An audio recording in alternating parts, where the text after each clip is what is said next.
Hi. Today's Thursday, May 7th, and I'd like to share the upper room with you.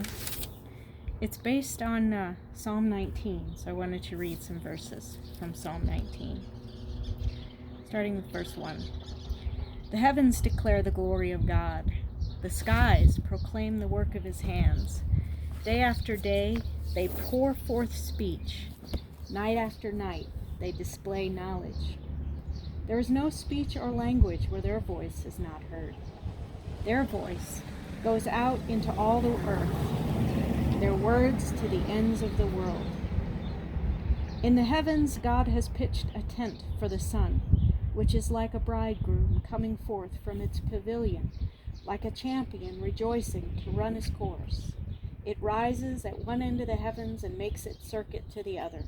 Nothing is hidden from its heat. The psalm goes on to talk about the law of the Lord being as wonderful as the creation, revealing God's character. So I thought I would bring the camera outside as I read the Upper Room Devotion. It's written by Suzanne Montgomery, who lives in Indiana in the United States of America. And she writes about her experience as a beekeeper. A queen bee nestled in her hive can be quite elusive. I'm pretty good at finding hidden objects in a picture game on a page. But as a new beekeeper, I worried about finding our queen. My husband Joe and I spent several months studying about the care of bees before purchasing a hive from a local beekeeper.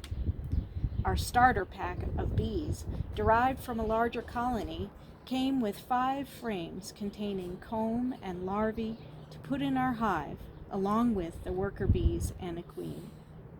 What if we don't see the queen? I asked Joe as we left with our boxed bees.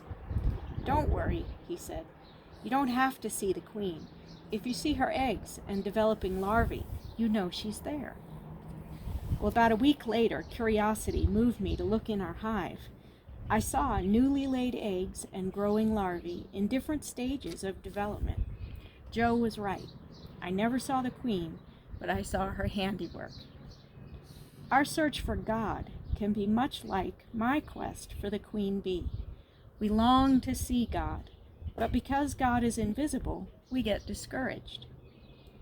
Yet if we take time to look, we see signs of God's presence all around us.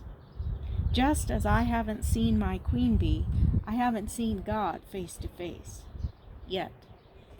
But I have seen God's handiwork, so I know God is near. The thought for the day is every day I could see God revealed in all creation.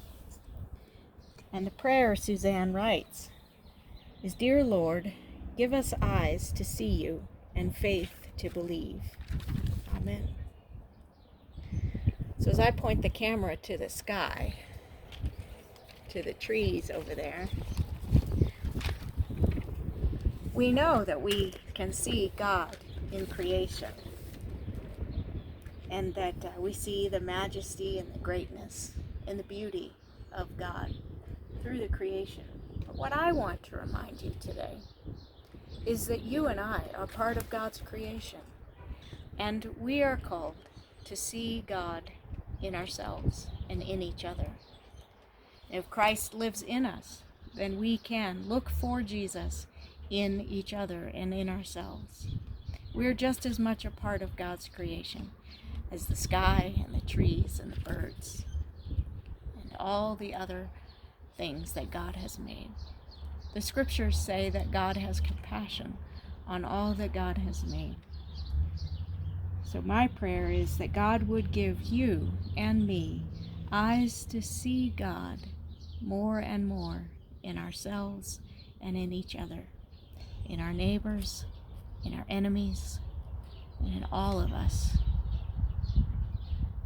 All of us. Thanks be to God.